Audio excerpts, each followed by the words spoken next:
Welcome. You're listening to Sports Econ 101, the show where we discuss sports topics from a business perspective. I'm your host, Edward Brown, along with my co-host, Mike McDowd. Russell Jackman is off on assignment today. At each commercial break, we're going to ask a trivia question. And today's trivia question is, or theme, is going to be transit systems around the world. And our special guest has an English accent, so I think he's going to know this very well. I didn't know he was going to be our guest when I set up the trivia questions, but I think he's going to go 100%. Mike, why don't you let us know who's going to be our guest in the next segment? This is just a little teaser intro. As you well know, there's a big event surrounding the world of bowling, and people are gathered to come watch the sport of bowling along with the sport of ping pong. And they're gathering in North America to watch this really unique event.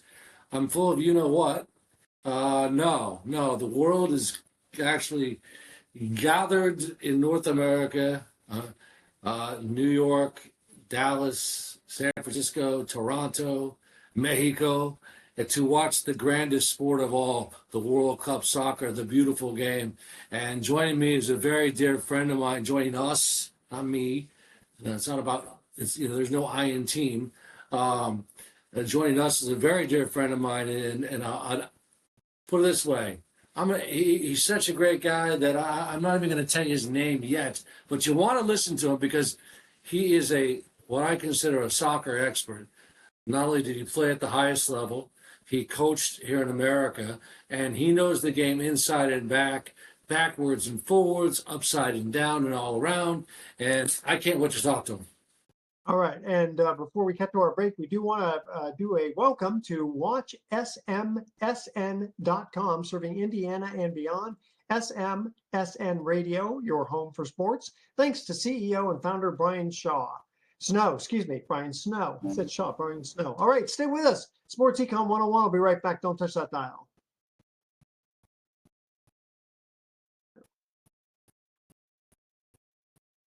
Welcome back to Sports Econ 101. I'm Edward Brown, along with my co-host, Mike McDowd. Now, Mike, you were teasing the audience about our special guest, but you wouldn't mention his name.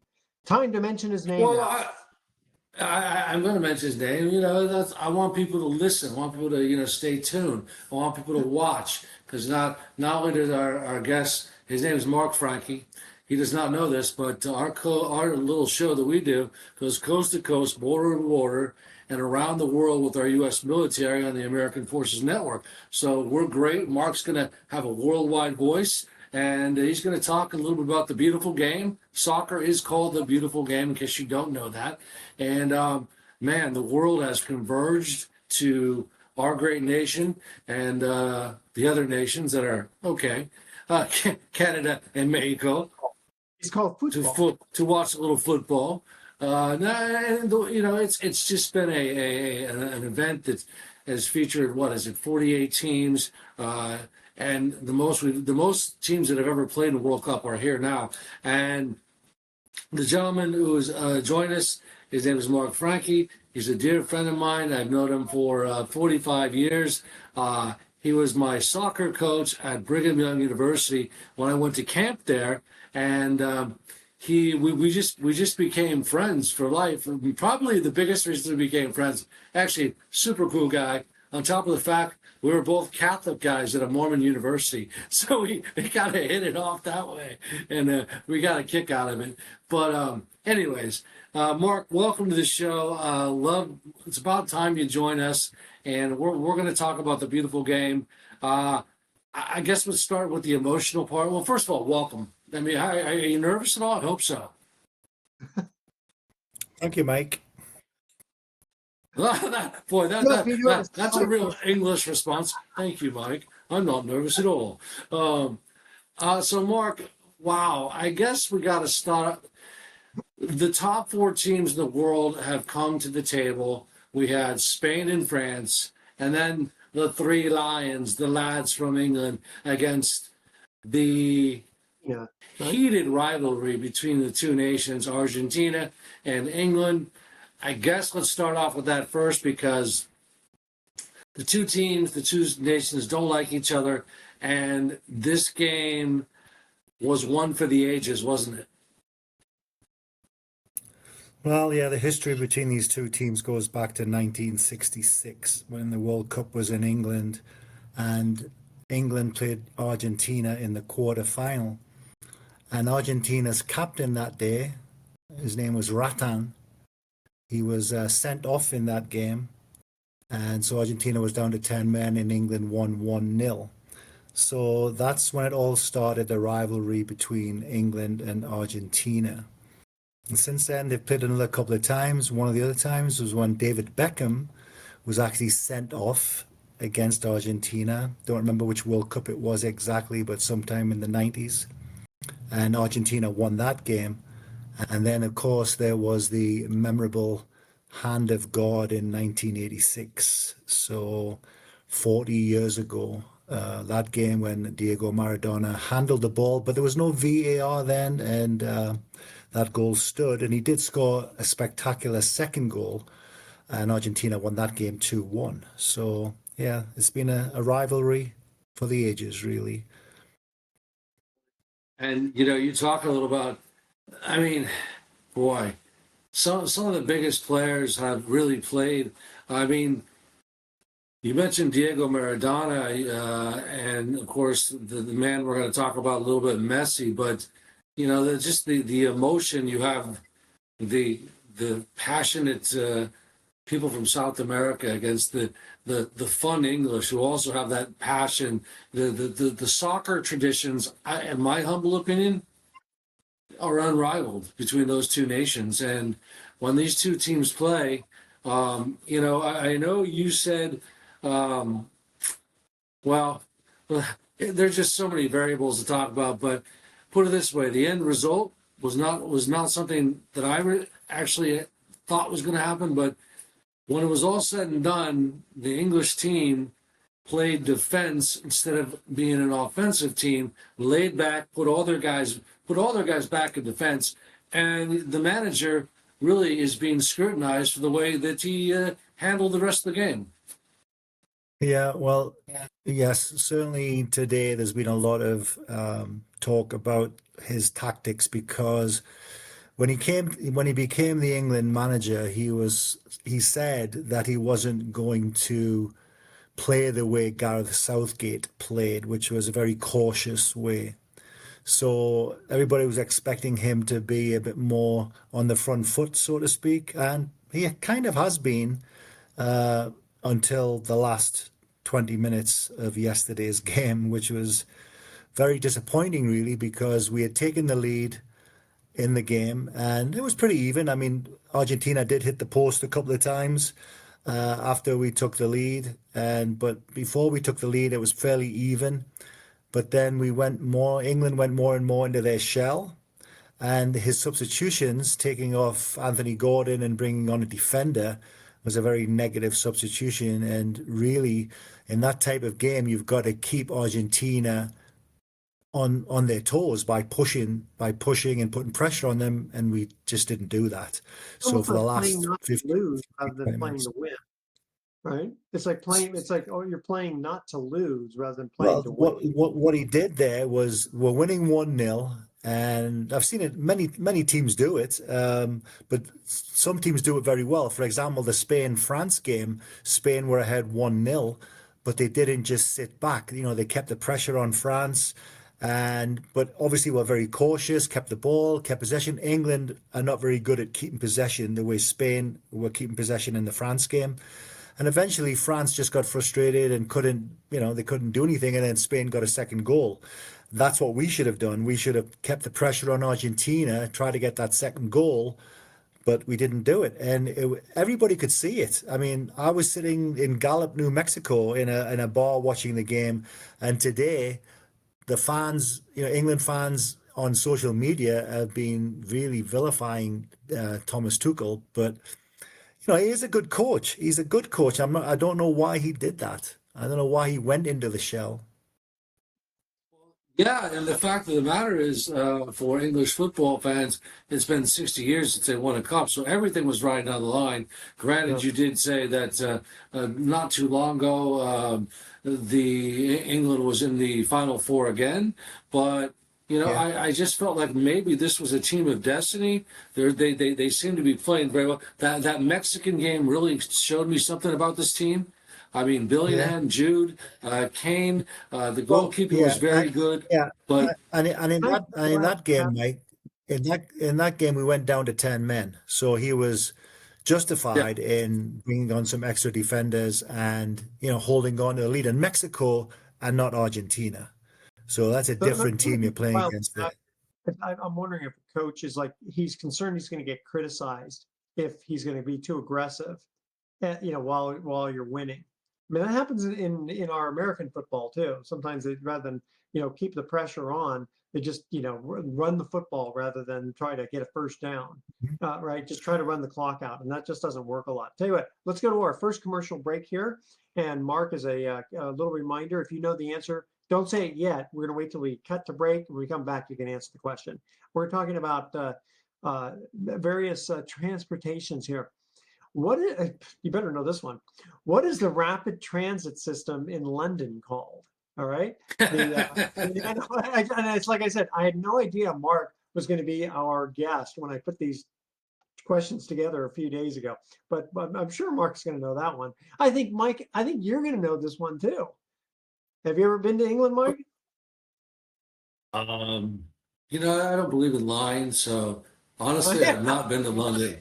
So Okay, I'm I just going bet to you shut will. my mouth. I kind of knew this one.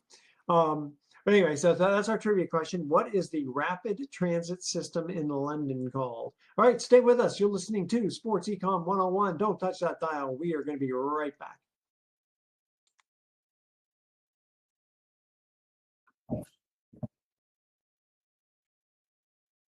Welcome back to Sports Econ 101. I'm Edward Brown along with Mike McDowd and our special guest, Mark Franchi. I like Franchi. Frankie? All right, here's our first trivia question. What is the rapid transit system in London called? Mark, what do you call that? Oh, Wait, come on, hold let me on. go. It's BART. It's BART. It's what? Bay Area Rapid Transit. No, that's Yeah, too we big. know it was a That's joke. in San Francisco. Yes, the London Underground is known as the Tube. The tube, yes, or the underground. The Yeah, two. either one. So Nice. okay. So far, he's 1 for 1. All right, we are talking the World Cup finals here. It's funny because I'm not a big soccer fan, but I guess because it's being played in the United States, and I keep hearing about um, all these fans who just love America. And all the ranch dressing, which I can't stand, but I like Thousand Island dressing. But for some reason, I've kind of gotten into it, and I've really enjoyed, just watching the other fans, and then the games have been very entertaining. Um, and so this Sunday, because this show is going to air on Saturday, and so the next day it's going to be the finals between Spain and Argentina. Mark, if you have to pick somebody, who would you pick? Well, you know, Spain is the favorite for sure. And having watched them beat France, Spain really should win the game. Of course, Argentina has Messi. Who knows what's going to happen there? But Spain, all round as a team, they don't really have a Messi, which is not a bad thing because as a team, I think Spain is better individually than Argentina is. So, but it'll be a close game. It's not going to be an easy game. And who knows? I mean, if it did go all the way, and all the way to penalties, anybody can win then. So, but Spain is definitely the favorite, and I would think Spain would win. Hopefully, the refs will do a good job, not mess up. Go ahead, Mike. However, Mark, let's not count this out. There was one individual with four M's. He is known as the marvelous, magical, mellifluous Messi. Four M's: magical, marvelous, mellifluous Messi. He's a once in a generation player. The things that he can do with the ball. Maybe not he's not he obviously he's not the 20s anymore, but the way that he can draw players to him, try to penetrate and dish off. Talk a little bit about, I know he's an Argentinian, but I also know that you respect and love the game of soccer. Talk about what he means to the game and what kind of player in history is he going to go on as because he's got a chance to do something no other player's done, win two World Cups. And boy, this could be one for this. This could be truly remarkable. Well, in the game yesterday, Mike, for 70 minutes, England actually closed him out of the game pretty much. I mean, he had his few moments, but and I think Spain will know what to do with him. But coming back to your question about how he'll be remembered as a player, yeah, he's definitely up there with the Maradonas and the Pelés of this world for sure. But coming back to the game on Sunday, I think Spain will know what to do. And I think England did it for 70 odd minutes until they went into their shell and really let him dictate the game for the last 20 minutes. And that's how they won the game, because he really got to dictate it. Spain will have learned by watching that, I believe, and will close him down. I don't think he'll be as effective against Spain as he was in the end against England. But he's a great player, and he'll go down as one of the greatest players that has ever graced the pitch. Yeah, and Messi, as you know, of course, he's got Lutorio Martinez is a very good player. Enzio Fernandez for Argentina is also really good. So they have some other weapons along with what was the other kid, Emiliano. I mean, they wouldn't be in the final if they didn't. But I think without Messi, if he is shut down, I think they'll have a problem if he doesn't get to play the way he can in the game. But you're right; they have other good players. That's why they're in the final. Yeah, yeah, and then of course give Spain credit where it's due, because, as you mentioned, they maybe not have the superstars. They got the young kid, Yamin Yamal. They got Rodri, Danny Olmo, and then that kid Nico Williams, who's he's got a quick pace. He's almost electric with the ball. So I don't. I don't suspect it's going to be like 3-1 Spain. I think it's going to be a very tight match. As you mentioned, technical ability of Spain. They play very cohesive as a unit, don't they? Yeah, that's the difference, I think. I mean, you watch Spain passing the ball in the France game, how they kept possession of the ball. Very technical players, able to play one-touch football and keep possession and control the game. That's going to be, I mean, Argentina can do it as well, but not like Spain can. So I think that's going to be the difference in the game. The way Spain can keep the ball, control it. If they score, they can continue doing what they're doing. Mark, this is a great question because obviously we have soccer enthusiasts. I love the game, been played it my whole life, but explain the beauty and the essence of and it's, it looks so simple. They don't score enough, but explain the true beauty of the actual one-touch soccer, the quick boom, the quick pass, the quick pass. There's such a skill to that and such an art form. Talk about that. Well, I mean, that's down to the coaching. I mean, the players have all got great technical ability, but it's what they do in training that makes the difference between winning the World Cup and not winning it. But the game is a simple game, like you said, and everybody tries to overcomplicate it sometimes. And when you talk about the scoring, yes, many of my American friends, they laugh at the game almost because a 0-0 game to them, why are people watching it if it's 0-0? But it's all in the context of the tournament, all in context of the game itself. Is it a league game? Is it a tournament game? I don't know. It's difficult to explain, Mike, to be honest with you. Growing up with the game, you see lots of different things in the game itself that some people don't see. Maybe people who are not big fans of the game won't see the levels of skill, the technical ability. One touch is not easy to do, playing one touch the way Spain was doing it against France. England couldn't do it. The English players are probably not quite as technical as the Spanish players, as the Argentinian players. But yeah, it's just a simple game. No need to overcomplicate it. Edward, this is the first time that a European champion and a South American champion have played for the World Cup. So that's something to really take into consideration. Well, one thing that our Argentina, I think if they can strike first, Mark, strike 1st Hmm. and get on Hmm. and put Spain on their heels, because Spain has not had to chase. They've scored in front. Whereas Argentina, through the pause, pulled the Houdini, the rabbit out of the hat, and somehow, some way, case in point, England. I really thought, oh my gosh, England's got you hit first. This is good. Let's get another goal, 2-0. But that's not the way it worked out. So, would you say that Argentina, in this particular case, really does need to score first and not chase? Um, I think Argentina will be concentrating at the beginning like they did yesterday. In the England game, the first 45 minutes wasn't a great spectacle. And I think that could happen again on Sunday because Argentina, do not want Spain to take the lead and vice versa, of course. Whoever scores first, well, it didn't matter in the England game because England scored first, went into their shell. Argentina, if they scored first, would probably try and do the same thing, to be honest with you. But they've got outlets where they can. Like England didn't have any outlets to play the ball to up front. Argentina will, they'll keep their outlets available.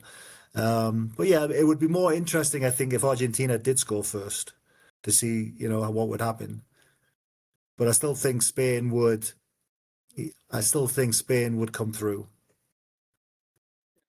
Don't forget, Spain won the title in 2010. So they've been there before. They both these teams are right now the best in the world. But what about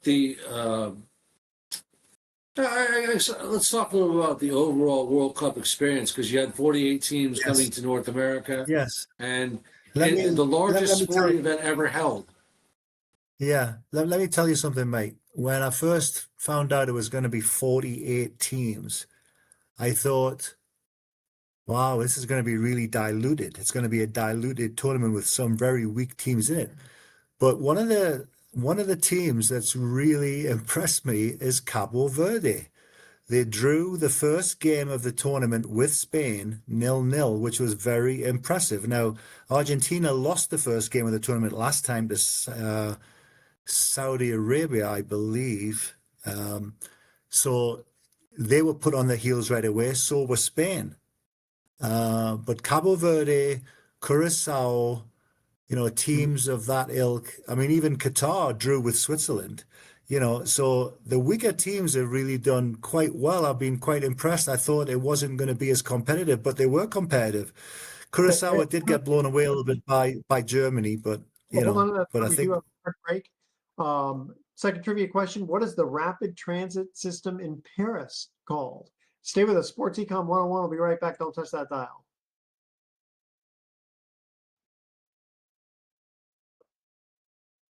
Welcome back to Sports Econ 101. One more time, I'm Edward Brown, your host, along with Mike McDowd and Mark Franchi. And Frankie, yeah, like that. Okay, second trivia question. What is the rapid transit system in Paris called? Mike, do you know this one? Well, I'm going to say this just because there was a great singer by the band Berlin, and she had this song called "Riding on the Metro with Me." Oh, Metro. Very good. Okay, you guys ready? We do have to have our. My son said to me, Dad, today I saw someone do push-ups. Do you think you could do that? I replied, sure. I don't mean to brag, but I could probably watch someone do 180 push-ups. All right. Silly pun of the week. Okay, we're back with Mark Franchi to talk about the World Cup. I got to say one thing. When I saw the last United States game, and I was away, but I was watching it with a bunch of people. It was kind of embarrassing. I mean, it seemed like they were like junior high players. They just kept losing the ball. well, And yeah, scoring minutes. yeah. The United States, they opened the tournament with a fantastic win actually against Paraguay. I mean, they really played well that game. Fought and won 4-1, and the expectations I think really rose at that point. Their second game, Mike, who was it against their second game they played? They won that one as well. They won 2-0. It was against Australia. They beat Australia 2-0. And so they had 6 points in the bag. The third game in the group, I think they lost 3-2 to. It was They lost 3-2 to. was it a loss or a Was draw? no, they lost Yeah. 3-2, and that team went through. It was to Turkey. Was Turkey. Turkey, right? Okay, Turkey. yes. So, but they were already through as the group leaders. So they went through with 6 points. They were drawing 2-2 with Turkey. They changed the team quite a bit, because they rested their players who had played the other two games and won both of them. So they went into the round of 16, round of 32 at that point.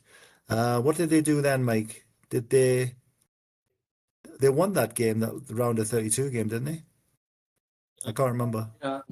Yeah, we played. I don't have the schedule in front, but we won that game. Then we played Belgium, and we got our butts kicked.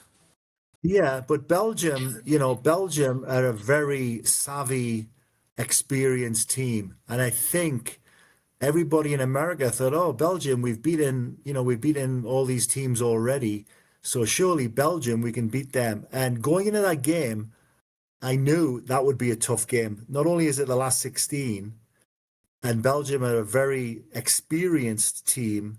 They knew how to deal with the US. The US had, plenty of energy, very hyper, very, typical American, to be honest with you, going into that game.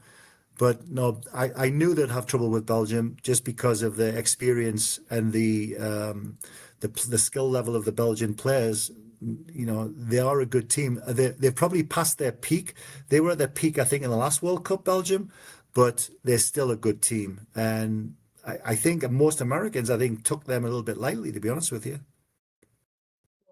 And let's not forget that these two teams played in a friendly back in March, and Mhm. they beat us 5-2. So I don't Well, know there you why go. we'd be taking. I mean, why would we take them lightly? Because I'm sorry, but history repeated itself, and quite frankly, as Edward said, we did not play well tactically. We were terrible. The way with But you could just tell that the ball distribution, one touch, beautifully but I don't executed. think I don't think Belgium let you play. They cut us off, huh? Just shut us down. Yeah. Just shut Yeah. us down. And they were very We got. calm. Belgium was very calm. I think the Americans were very, very excited about being in that game. And I think it was a little bit too much for them. They needed to be a little bit calmer, a little bit more, you know, not as not as exuberant, maybe. I don't know. I mean, the Belgians played the way they can play. So I don't know. Didn't surprise me. Think that Belgian team was better than what they showed? I mean, could they have made a run to the Final Four?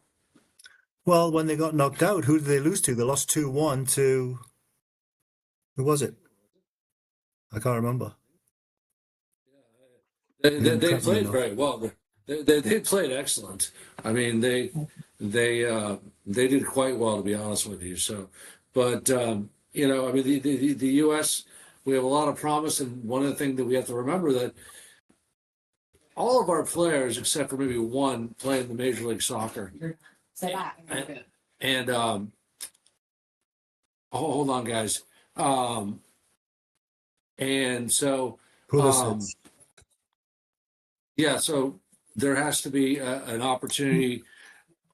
Edward, go ahead and answer the question here. I'm Several having a technical. several of the American players play in the Premier League and in Europe. I mean, Pulisic obviously plays with AC Milan. There's a player at Fulham. There's a player at Leeds. Aronson's at Leeds. Anthony, can't remember his last name. Robinson. He's at Fulham. So they had experienced players. United States. I mean, they weren't inexperienced, but collectively, I think they met their match in Belgium.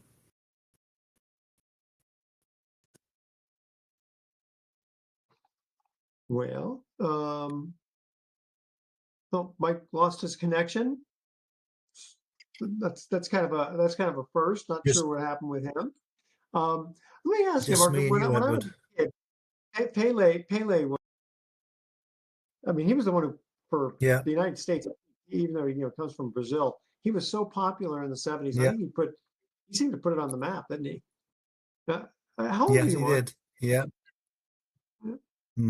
I'm almost as old as Pele. Yeah. No, I remember I What- came to the United States. I came to the United States in 1980, and the old oh, North American Soccer League had really just folded at that point. But Pele was playing with the New York Cosmos in the late yeah, 70s, right. and they were getting crowds of 70 odd thousand at the stadium at that time. And but unfortunately for American soccer, there was no grassroots really established at that time. Uh, So when the North American Soccer League collapsed, there wasn't really anything underneath it. But today there's a very strong grassroots system in the United States, I think it's okay. I think feeding a lot into of it has, the the immigration of other countries, people coming in, becoming U.S. yeah, citizens. Uh, and even yeah. the ones who are U.S. citizens, there's just such a big draw for soccer. And the thing is, the field is so large. Was it like 1.5 times the size of of an American football? Is No, it? it's about the same size as American football field. It's a bit wider. No. It's Well, yeah, Yeah, yeah. it's a little bit wider, a little bit longer. So the field Huh. in soccer can be as long as 120 yards. Okay, so I know American football field is 100 yards plus the end zones, and then And it's 50 yards. widthwise, it's yeah. So it's widthwise, it's 75 yards Yeah, it's upwards, one or and a half times. slightly upwards. Yeah, but so it's not. I mean, it's not massively bigger than an American football field. So, but it is bigger. One Yeah, and a half, 50 yards, if I remember one and a correctly, half 50 time, yards by 100. 120, Yeah, so 75. 120. 20, yeah. So that's 120 a by thousand. 75. Yeah, so hold on here. Let's see, 120 times 75 is 9,000 versus uh, 100 times 50. Yes, 5,000. Yeah, it's like almost twice as big area wise. Really? Mm. And Mr. McDowd is back. What happened to you, sport? You lost your connection, and now you're frozen. So, Mark, let me ask you still. Who do you who do you, because you've been in the soccer business for a long time, who do you think is the best soccer player you've ever seen, heard about? Of all time, you mean? Yeah. Who- The best soccer player of all time. Okay, so that's a difficult question, obviously, Ed. That you mentioned Pele already, and of course at this end you've got Messi and Ronaldo at this end, and you've got the other Brazilian Ronaldo, who was a great player, and in between that, um, Bobby Charlton of England was a great player. George Best of Northern Ireland. Some people have never heard of George Best, but have you heard of George Best, Ed? Edward Brown has No. not heard of Good. this. I'm sorry.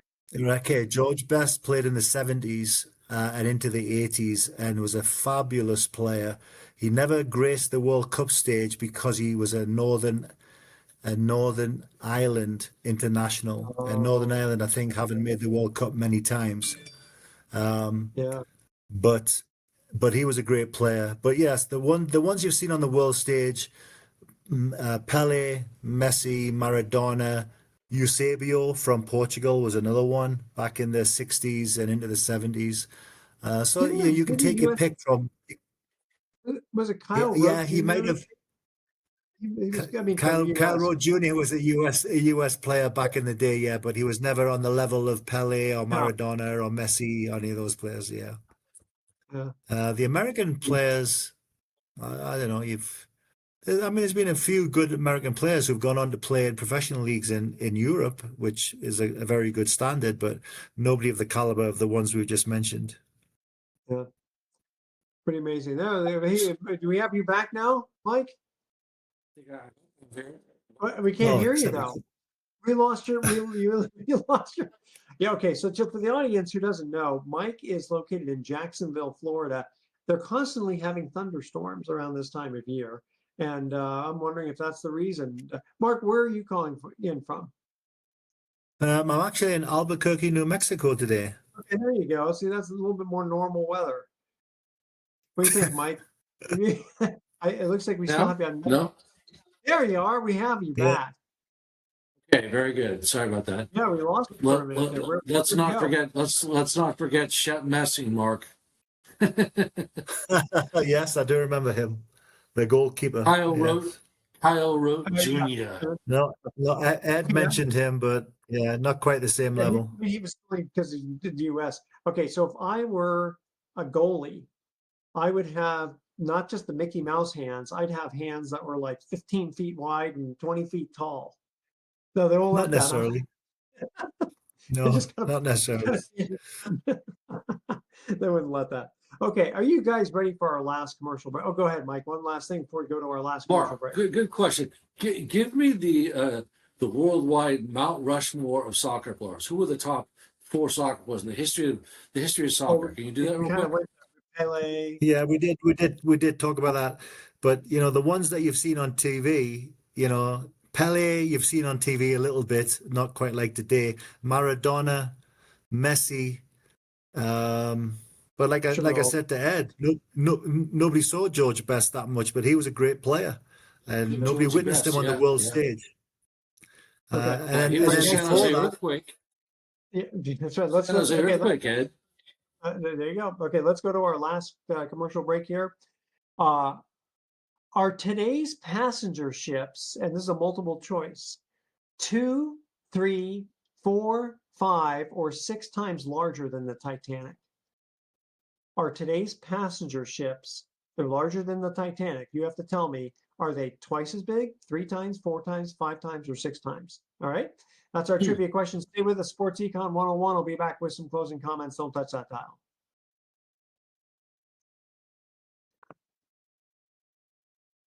Welcome back to Sports Econ 101. Last time for today, I'm Edward Brown, your host, along with Mike McDowd and our special guest, Mark Franchi. And our third trivia question, are today's passenger ships 2, 3, 4, 5, or 6 times larger than the Titanic? What do you think, guys?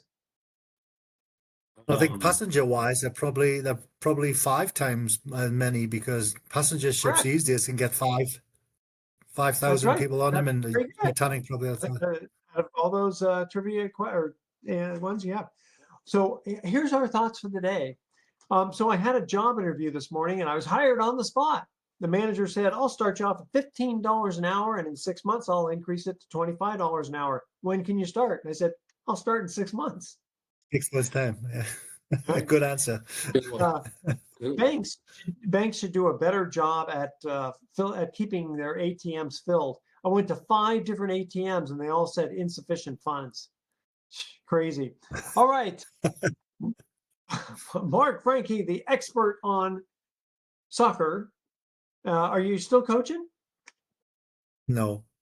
Stopped No. coaching. When I started my soccer travel business, soccertours.net, also with the website soccertours.com, I stopped coaching because it got quite busy for me. It's difficult to coach when you're working your own business as well.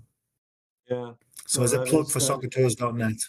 Yeah, get that plug in, Mark. In 5 seconds, you take teams from all over the world and get on tours, right? Correct. Yeah. Spain, business then? Italy, UK. Been to More South time, the Africa, website. Peru. Website again?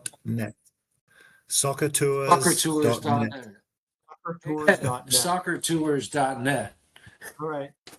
Tune in next week to Sports Econ 101. We're going to be discussing sports topics from a business perspective and asking more trivia questions. Thanks for listening. On behalf of our team, I'm your host, Edward Brown. We'll see you next week. Good job, Mark. So long.